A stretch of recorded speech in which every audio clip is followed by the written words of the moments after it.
स्वागत है मित्रों। कहानी को आगे बढ़ाते हुए आज हम कहानी में देखेंगे कि जाओ डाओ तैन और बाजिन के पास आकर वो उन दोनों से साफ साफ झूठ कह देता है। जाओ डाओ तैन और बाजिन से कहता है कि तैन और बाजिन आप दोनों कल्टीवेशन कमेटी का कपल टेस्ट क्लियर नहीं कर पाए हो, तो आप दोनों का रिश्ता अच्छे से सुधारो और अगली बार टेस्ट में पास हो जाना। ये सुनते ही तैन भाई साहब जाओ डाओ के ऊपर भड़क जाता है। तैन जाओ डाओ से कहता है कि ऐसा हो ही नहीं सकता, मुझे लगता है कि कुछ तो गड़बड़ हुआ है, तो मैं चाहता हूँ कि तुम अभी के अभी हमारा टेस्ट दोबारा लो। जाओ डाओ हंसते हुए तैन से कहता है कि तैन, अगर आप चाहते हो कि कल्टीवेशन कमेटी आप दोनों का टेस्ट दोबारा ले तो आप दोनों को टेस्ट के लिए दोबारा अप्लाई करना होगा और इसका मौका आप दोनों को मिलेगा, वो भी 100 दिनों के बाद। तैन को गुस्सा आ जाता है और वो सोचने लगता है कि क्या 100 दिनों के बाद, ऐसा कैसे हो सकता है? कुछ दिनों के अंदर मेरा डिमॉन किंग इलेक्शन है, मेरे पास इतना वक्त नहीं है। फिर तैन और ज्यादा गुस्से में जाओ डाओ के ऊपर चिल्लाकर कहता है कि हे जाओ डाओ के क्या तुम भूल गए कि हमने तुमको 1 बिलियन दिया है? क्या ये सुनने के लिए कि तुम आकर कहो कि आप लोग कपल टेस्ट को क्लियर नहीं कर पाए हो? जवाब दो मुझे। तब जाओ डाओ पैसों की बात को अनसुना करते हुए, बातों को घुमाते हुए तैन और बाजिन को उन लोगों का दिलवाला मनी के बारे में बताने लगता है। जाओ डाओ तैन से कहता है कि हमारा दिलवाला मनी रोबोट आप लोगों के फीलिंग को एनालाइज करके चेक करता है कि क्या आप दोनों के अंदर एक दूसरे के लिए एक जैसा ही प्यार है, क्या आप लोग एक दूसरे के लिए फीलिंग रखते हो? अगर रखते हो तभी हमारा दिलवाला मनी रोबोट आप लोगों को पास मार्क देगा। तो तैन आप ही बताओ कि इसमें मैं क्या कर सकता हूँ? ये तो मेरे हाथ में नहीं है, ये तो हमारे दिलवाले मनी रोबोट के हाथ में है। उसके बाद जाओ डाओ अपने मन में कहने लगता है कि हाँ सच में तैन और बाजिन आप दोनों का कपल टेस्ट का रिजल्ट ये मेरे हाथ में नहीं है और ना ही हमारे दिलवाले मनी रोबोट के हाथ में है, बल्कि बाजिन ये तो तुम्हारे पिताजी के हाथ में है। तो तुम दोनों मुझे माफ कर देना, मैं तो सिर्फ ये कर रहा हूँ जो मुझे बाजिन के पिताजी ने करने के लिए कहा है। इधर तैन सोचने लगता है कि क्या ये दिलवाला मनी रोबोट हमारे फीलिंग को चेक करता है? मुझे ये तो पता है कि बाजिन के अंदर मेरे लिए फीलिंग है, पर मेरा फीलिंग शायद इस बार इसमें मेरी गलती है। दूसरी तरफ बाजिन अपने मन में सोचने लगता है कि क्या तैन तुम्हारे अंदर मेरे लिए थोड़ा सा भी फीलिंग नहीं है? क्या तुम मुझे थोड़ा सा भी प्यार नहीं करते? नहीं, ऐसा नहीं हो सकता। मुझे लगता है कि ये दिलवाला मनी रोबोट ही बेकार है, ये सिस्टम ही बेकार है। तब बाजिन को इतना गुस्सा आने लगता है कि वो कहने लगता है कि ये रोबोट ही बेकार है, इसमें पक्का कोई गड़बड़ी है, मैं उसे अभी के अभी तोड़ मरोड़ दूंगा। तैन कहता है हाँ जिन तुम सच कह रहे हो, मुझे भी लगता है कि इस रोबोट में पक्का कोई गड़बड़ी है। जाओ डाओ तो परेशान होकर बाजिन से कहता है कि बाजिन रुको, तुम अपना शक्तियाँ दिलवाले मनी रोबोट को तोड़ने के लिए इस्तेमाल मत करना, क्योंकि तुम अपने सामने देखो सिस्टम के सामने एक बैरियर लगा हुआ है। अगर तुम अपना शक्तियाँ सिस्टम को तोड़ने के लिए इस्तेमाल करोगे तो तुम्हारा शक्तियाँ इस बैरियर से टकरा कर तुम पर वापस हिट होगा, इससे तुम्हें चोट लग सकता है। ये सुनकर तैन जाओ डाओ से कहता है कि जाओ डाओ कही के इतनी जरूरी बात तुम पहले नहीं बता सकते थे।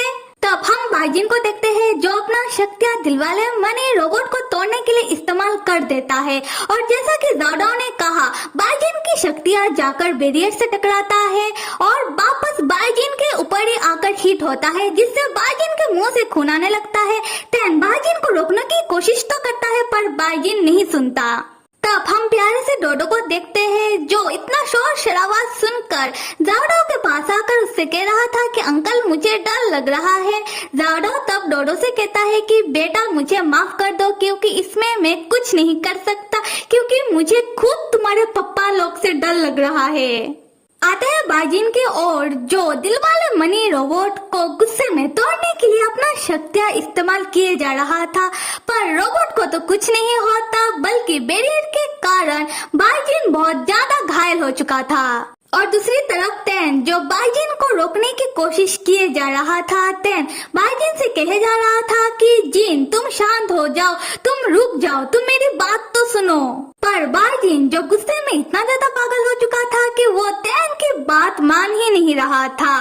तैन बाइजिन को इतना ज्यादा गुस्से में देखकर और इतना ज्यादा घायल होता हुआ देखकर वो बाइजिन को रोकने के लिए उसे पकड़ के किस कर देता है और तैन के अचानक किस से बाइजिन का गुस्सा शांत हो जाता है। तैन तब अपने मन में सोचने लगता है, जब पिछली बार जीन जाग गया था, तब जब मैंने अपनी मर्जी से जीन को किस किया था, तब मुझे याद है कि बाइजिन फिर से वापस आ गया था। तो क्या मैं एक बार पूछ कर देखूं? और दूसरी तरफ हम कल्टीवेशन कमेटी के कुछ गार्ड को देखते हैं जो टेस्ट रूम के अंदर शोर शराबा सुनकर वो कमरे के अंदर चले आते हैं और जाओ डाओ से पूछने लगते हैं कि कैप्टन जाओ डाओ यहाँ क्या हो रहा है। जाओ डाओ तब कल्टीवेशन कमेटी के गार्ड को टेस्ट रूम से भगा देता है, ये कहते हुए कि कुछ नहीं, ये तो बस ऐसे ही हो रहा है, तुम लोग यहाँ से निकलो। खैर जाओ डाओ तब तैन और बाइजिन का किस देखकर डोडो का आंखें अपना हाथ से ढक लेता है और डोडो को देखकर लग रहा है कि वो पक्का ये सोच रहा होगा कि ऐसा करने का कोई जरूरत था नहीं, क्योंकि ये सब तो मैं हर एक रोज देखता रहता हूँ। फिर जाओ डाओ ये सोचने लगता है कि क्यों जिन जिन पागलों की तरह हरकत किए जा रहा है। तैन के अंदर उसके लिए फीलिंग नहीं है, ये जानकर क्या जिन जिन पागल हो गया है? क्या मैंने ऐसा कह के क्या अच्छा नहीं किया? फिर तैन बाइजिन से पूछता है कि बाइजिन पहचाना मुझे? क्या तुम वापस आ गए? पर तुम्हारे फोरहेड से तुम्हारा ब्लू निशान जा क्यों नहीं रहा? बाइजिन तब सोचने लगता है कि क्या तैन को पता चल गया? नहीं, और मैं उसे पता चलने भी नहीं दे सकता कि मैं बहुत पहले ही वापस आ गया था। उसके बाद बाइजिन अपने जादू से अपना फोरहेड का नकली ब्लू मार्क डार्क कर देता है और घायल होने के कारण बाइजिन तब बेहोश हो जाता है। तैन तब समझ जाता है कि ये अभी जिन नहीं बल्कि बाइजिन है और बाइजिन वापस आ गया है। तैन तब बाइजिन को संभालने लगता है। उसके बाद तैन बेहोश बाइजिन को अपने गोदी में उठा लेता है। तब जाओ डाओ पीछे से तैन से कहने लगता है कि तैन मुझे लगता है कि जिन जिन ने आज अपना शक्तियाँ कुछ ज्यादा ही इस्तेमाल कर लिया, इसी कारण शायद उसका तबीयत बिगड़ गया। तैन जाओ डाओ से कहता है कि जाओ डाओ तुम तो चुप ही रहो, सब कुछ तुम्हारे कारण हुआ है। आज तुमने जो किया है इसके लिए मैं तुम्हें कभी भी माफ नहीं करूँगा। फिर तैन डोडो से कहता है कि डोडो चलो हम हमारे घर चलते हैं। जाओ डाओ तो परेशान होने लगता है और वो तैन से कहने लगता है कि तैन तुम मेरी बात तो सुनो, मुझे याद है कि तुम लोगों ने मुझे 1 बिलियन दिया है और इसके बदले में मैं कोई भी दूसरा काम तुम्हारे लिए कर सकता हूँ, तुम बस कह के तो देखो। तो यहाँ पर तैन कुछ नहीं कहता और अगले सीन में हम तैन को देखते हैं जो बाइजिन और डोडो को लेकर अपने घर में आ चुका है। खैर उन लोगों का कमरे का सीन दिखाया जा रहा है जहाँ डोडो घोड़े बेचकर सो रहा है और बाइजिन बेहोशी से जाग गया है और लेटकर अपना सर पकड़ के चुपचाप तैन की बातें सुन रहा था। और हम तैन को देखते हैं जो कमरे की बेलकुनी में खड़ा होकर जाओ डाओ से फोन में बात कर रहा था, जहाँ जाओ डाओ तैन से कह रहा था कि तुम लोग कपल टेस्ट को क्लियर नहीं कर पाए हो तो इसमें मैं कुछ नहीं कर सकता और इसके अलावा दूसरा जो भी काम तुम्हें मुझसे करवाना है वो कहो। तैन कहता है कि हाँ भाई इसलिए तो कॉल किया है, तो सुनो मेरी बात ध्यान से, तुम्हें मेरे लिए 2 नकली डाइवोर्स सर्टिफिकेट तैयार करना होगा। और ऐसा मैं क्यों कह रहा हूँ यह तो तुम्हें समझ आ ही गया होगा।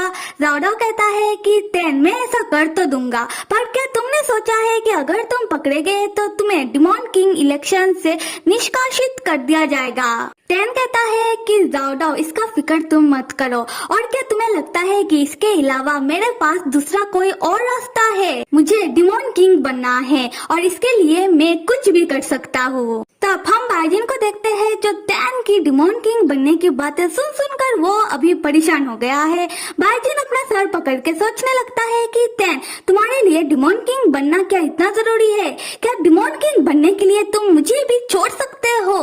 तैन क्या तुमने कभी भी थोड़ा सा भी मुझसे प्यार नहीं किया?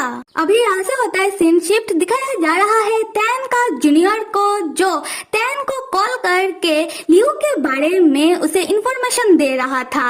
तब हम जूनियर के हाथ में लियू का फोटो देखते हैं और जूनियर टैन से कह रहा था कि सीनियर, आपने जो मुझसे कहा था कि एक अस्त्र जो एक भाला है और वो एक इंसानी रूप में है उसके बारे में पता लगाओ, तो मैंने उसके बारे में पता लगा लिया और उस अस्त्र का नाम है लियू।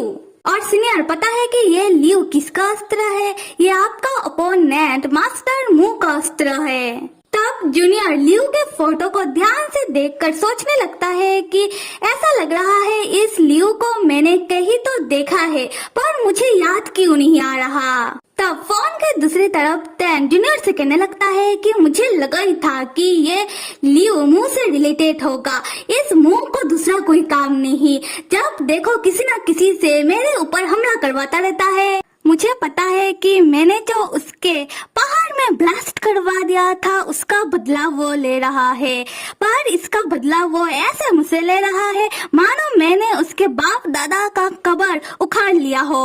और पता नहीं एक पहाड़ में ब्लास्ट करवाने के लिए वो कब तक मुझसे बदला लेता रहेगा। मेरे मित्रों, आप लोग ये सोच रहे होंगे ना कि जूनियर तो लियू से मिला था, तो अभी जूनियर लियू को क्यों याद नहीं कर पा रहा? तो ऐसा हो सकता है कि जब जूनियर लियू से मिला था उस समय के मेमोरी को मुंह ने जूनियर के दिमाग में सील कर दिया, तो इसीलिए जूनियर को अभी लियू याद नहीं। और अगर टैन की बात करें तो टैन के बातों से ये तो पता चल रहा है कि टैन ने मुंह के पहाड़ को ब्लास्ट करवाया था, पर शायद टैन को ये पता नहीं था कि उस पहाड़ में उस समय मुंह मौजूद था और वो अपना आइसोलेटेड ट्रेनिंग कर रहा था और टैन के ब्लास्ट के चक्कर में मुंह पहाड़ के नीचे दबकर मरते मरते बच गया। खैर, अभी आते हैं स्टोरी में, जहाँ जूनियर टैन से कह रहा था कि सीनियर, मैंने मुंह के बारे में थोड़ा बहुत छानबीन की है, पर उसके बारे में मैं ज्यादा कुछ पता लगा नहीं पाया क्योंकि उसके बारे में किसी को ज्यादा कुछ मालूम नहीं है। खैर सीनियर, मुझे मुंह के बारे में ये पता लगा है कि वो हमारे राक्षसी देश का पहले कल्टीवेशन जीनियस था और वो अपने 500 जन्मदिन के पहले वो कुछ धार्मिक देशों में भी गया है। टैन कहता है ये जानकारी काफी नहीं है, खैर मुंह एक बार मेरे सामने तो और मैं उसका कचूमर बना दूंगा। जूनियर टैन से कहता है कि सीनियर, आप मुंह को इतना हल्के में मत लो, वो हमारा पल पल का खबर रख रहा है, शायद उसे अभी ये भी पता होगा कि हम लोग अभी क्या कर रहे हैं। तब हम मुंह को देखते हैं जो आकर जूनियर के पीछे खड़ा हो जाता है और जूनियर और टैन की बातें सुनने लगता है। खैर आते हैं जूनियर के और जूनियर टैन से कहता है कि सीनियर, हमें तो ये भी नहीं पता कि मुंह दिखने में कैसा है, और सीनियर अगर क्या हो मुंह डिमॉन किंग इलेक्शन में आकर आपके साथ कुछ गड़बड़ी करने की कोशिश करे तो। खैर सीनियर, आप ये सब जाने दो, आप जब राक्षसी देश में आओगे तो मैं भी आपके साथ रहूंगा, ठीक है? तब हम देखेंगे कि उसका क्या किया जा सकता है। तब मुंह चुपके से जूनियर के कान में आकर पूछता है कि किसका क्या करना है। जूनियर मुंह को अचानक देखकर वो चौंक जाता है और तुरंत वो फोन रख देता है। मुंह तब जूनियर को पीछे से पकड़ के कहने लगता है कि तुम इतना चौंक क्यों रहे हो, क्या तुमने कुछ गलत काम किया? जूनियर मुंह से पूछता है कि तुमने तो कहा था कि तुम राक्षसी देश अपने घर वापस जा रहे हो, तुम अभी तक गए नहीं। मुंह जूनियर से कहता है कि हाँ मैंने कहा तो था, पर मैं बाद में जाऊंगा, और मैंने सुना कि तुम अपने सीनियर से कह रहे थे कि तुम उसके साथ राक्षसी देश जा रहे हो, क्या मेरे लिए? जूनियर कहता है बिल्कुल नहीं, और मुंह को खुद से अलग कर देता है। मुंह जूनियर से कहता है खैर कोई बात नहीं, मुझे तुमसे एक बात पूछना था। जूनियर, अगर मैं तुम्हारे सीनियर टैन के खिलाफ डिमॉन किंग इलेक्शन में खड़ा हूँ तब तुम किसको सपोर्ट करोगे, तुम्हारे सीनियर को या फिर मुझे? जूनियर चौंक कर मुंह से पूछता है कि क्या तुम डिमॉन किंग इलेक्शन में खड़े हुए हो? मेरे प्यारे मित्रों, आप सब लाइक, सब्सक्राइब और कमेंट करके ये बताना कि एक्सप्लेनेशन कैसा लग रहा है। बिल्कुल भी मत भूलिएगा। Till then stay with me and see you.